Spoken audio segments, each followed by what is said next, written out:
ready? This is the CrossFit Reviews. I'm Naji. And I am Tyler. And today we're going to be reviewing WB's new big blockbuster, Justice League. No, that's not the theme. I don't know what the theme is for that. Do they have a theme? I did notice them finding ways to sneak in theme songs from their other properties. I noticed they played the old Superman theme song and they played the Batman theme. But yeah, okay. Do you want to give a plot synopsis for this?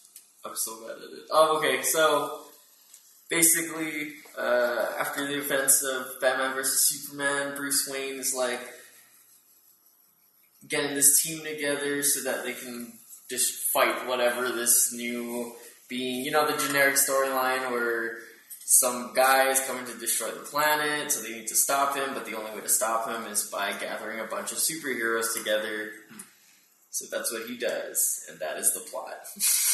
Okay, yeah. Right? That's basically it. Yeah, okay. So Tyler, what was your overall feeling on Justice League? It felt like it was a Sunday morning. It popped on my television, and there's some cartoons. It's a Sunday morning cartoon with DC. I guess it was I don't know. No, it was really, I thought I had fun initially. So, and once we started picking it apart afterward, we talked about it after it came out. And like, there's of course still problems with it. Yeah. Like most of the DC movies right now, but overall, it was fun. It definitely felt like a cartoon, though. Like, it was super... I don't want to just say over the top, because most superhero movies are over the top, but yeah, they did it in a way that was almost, like, comical. Yeah. Like, not even, like, Thor Ragnarok style. It was just kind of, like, out of date, almost. Yeah, I did feel sort of... outdated. And odd. Quite right. Can't really quite explain it. Yeah. I felt that it was okay. It was like, alright. What are you talking about? It's the best movie. I did think the movie, it's hard to watch it without having my thoughts on, like, knowing all, like, a lot of behind the scenes stuff of how much WB has been kind of scrambling to make this stuff work. Yeah. Because they're trying to get in a lot of Marvel money without putting in the Marvel work. Marvel put in like 4 years of work before it teamed up like this. While this has not. Yeah, I think I brought up to you, I was like, technically, I think they've only had the Superman movies and Wonder Woman.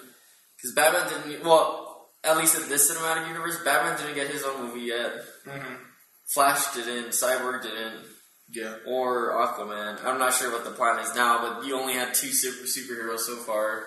Yeah.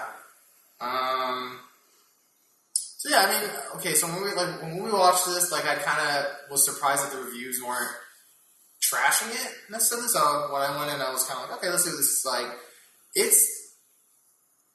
It's not terrible, but it does feel, I think my main problem with it is that it feels, one, it feels unearned, and then two, tonally, it's really odd.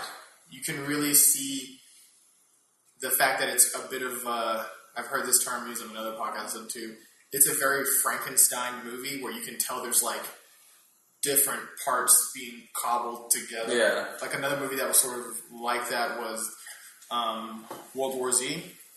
That movie had heavy reshoots. Oh, really? Heavy re-editing, yeah. So that's what I would say about this movie. Okay, if you were to say some stuff you liked about it, though, like, what are some of the things you liked about it? I liked Wonder Woman. She's always good. Like, whatever she came on screen, she was really good. I liked her. I did notice something watching this was, you can tell that Patty Jenkins didn't direct her, though. I noticed there was a lot more sort of up Wonder Woman's butt shots, and it seemed like the women from the Wonder Woman's area are like, their outfits look a little like more scantily clad.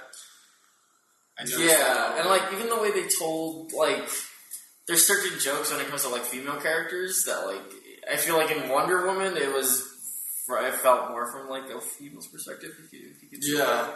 And like this one is more like, oh, she's hot. I'm not going to say she's hot. But it's like, I don't know, it's just such a guy thing to, like, joke about. It wasn't really, like, smart jokes about it. Yeah. So, there's that for her. But she was still good whenever she was on screen. But that's probably because the Wonder Woman movie was good. So, she was established. And that's the problem with the other characters is, like, you weren't really, like, established very well. Even though I'd say Cyborg was kind of, like, one of the better parts of the movie, too. Yeah, I was surprised.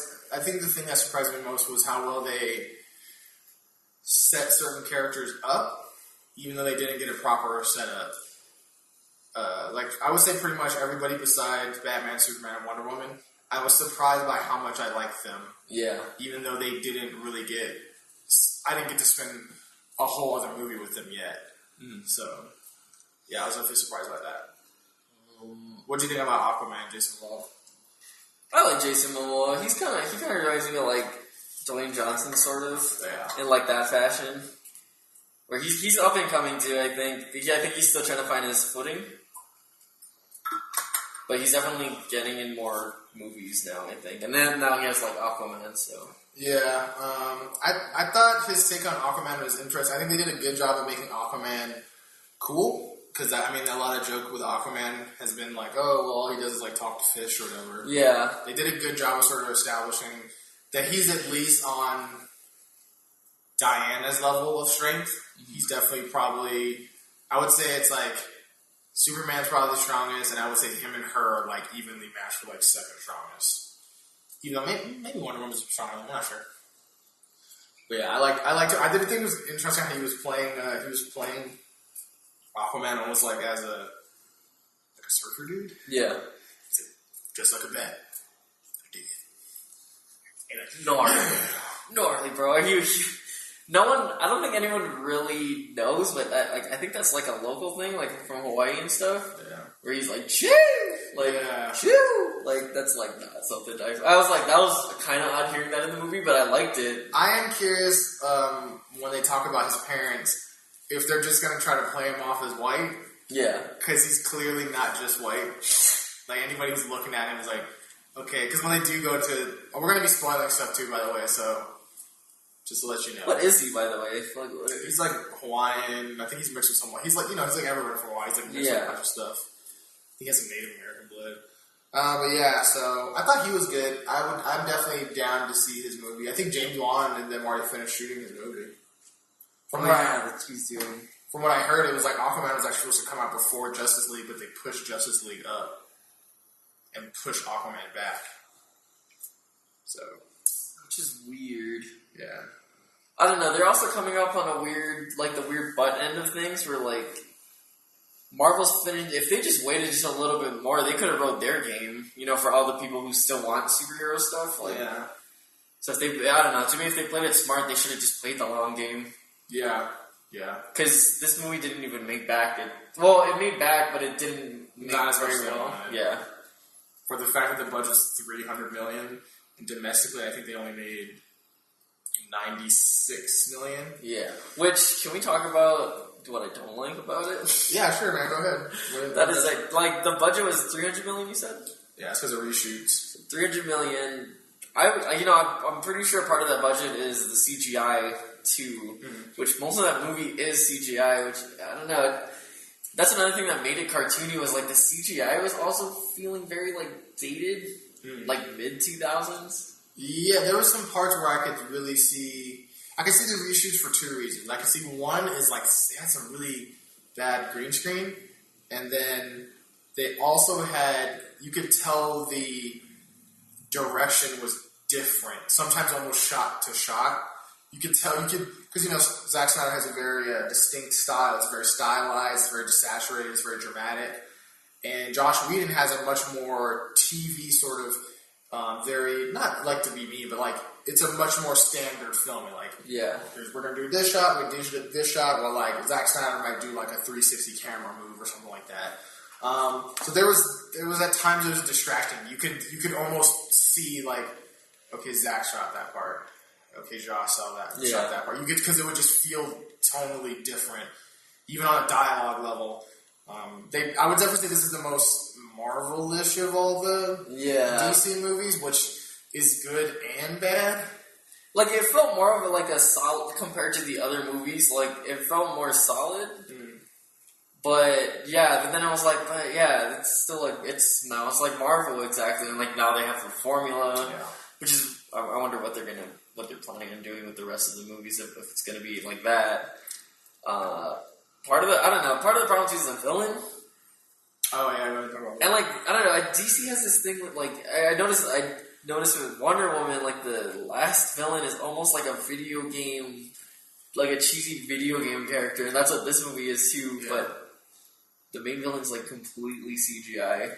They definitely, and I think very few of the superhero, I've almost never seen any of the superhero movies do it well, except for Marvel's TV shows, which are pretty good at setting up villains. Almost all these blockbusters have a problem where their villain is too big, and I think it plays into that essay that we watched about Guardians of how once the action scene gets too over the top, we as people can't empathize with the hero anymore because, you know, for Batman I can empathize. I'm like, okay, I know what it's like to get kicked and punched and stuff like that, so I know what that feels like, or I at least know what his limits are.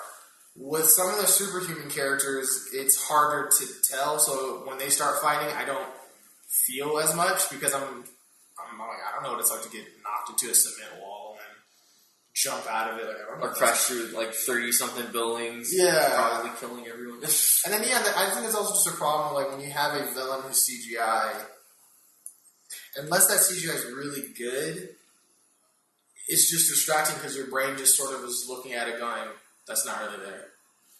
That's not really there. So you're just like, oh, okay, I don't believe this. It's almost like the Star Wars prequels too. Like even I don't know how much of that movie was actually on some set. And I tell you, for Justice League, I feel like a lot of the Joss Whedon sets are like actually sets, if that's him. But because usually like the sets would be anywhere where the characters have stopped moving and they're just talking to each other. There would just sometimes be weird single shots of Wonder Woman smiling. Doing that fabulous smile she has. And it just felt odd. I was like, oh, sorry, what did you think about The Flash? I like The Flash. You watched the show. I haven't watched the show's pretty much good. Of the show. But I like Ezra Miller. I like Ezra Miller. He's fun. They made some choices that were smart, but also that were bad for some. The way he looks when he runs, it looks really stupid. It looks like it's like he's chopping. He's chopping the air. That's what he's doing. He's doing a lot of this, like dabbing almost. Yeah. It looks dumb. But I thought Ezra Miller was good. It was kind of fun to watch his powers. I definitely think out of all the speedsters we've seen, they've probably done it the worst with him. I think Quicksilver from X-Men Days of Future Past has the best. I think Quicksilver from... Actually, you know what? No, Quicksilver from Age of Ultron, pretty similar. I'll put the Flash and him right, like, next to each other. They're pretty similar. It's a pretty similar effect, which is kind of not surprising also because Josh Whedon shot this, so... Yeah. But yeah, the Flash is also like, I don't know, because he's naive, right, and arrogant almost. They kind of have it where it almost seems like he doesn't know his powers fully yet. Not autistic, but almost has Asperger's, like he can't read social cues. Yeah. Which I don't know if they really played him. They don't play him like that in the show at all. And I think in the Justice League, they played him more like he was comic relief, but he wasn't stupid. Yeah. So... Yeah, I thought Ezra Miller's cool. Like, I definitely am curious to see the movie. I mean, I want him to fix up the way he runs, because it looks stupid. But, yeah, I'd watch a movie with him. Yeah. Okay, what were some more things you did not like about this?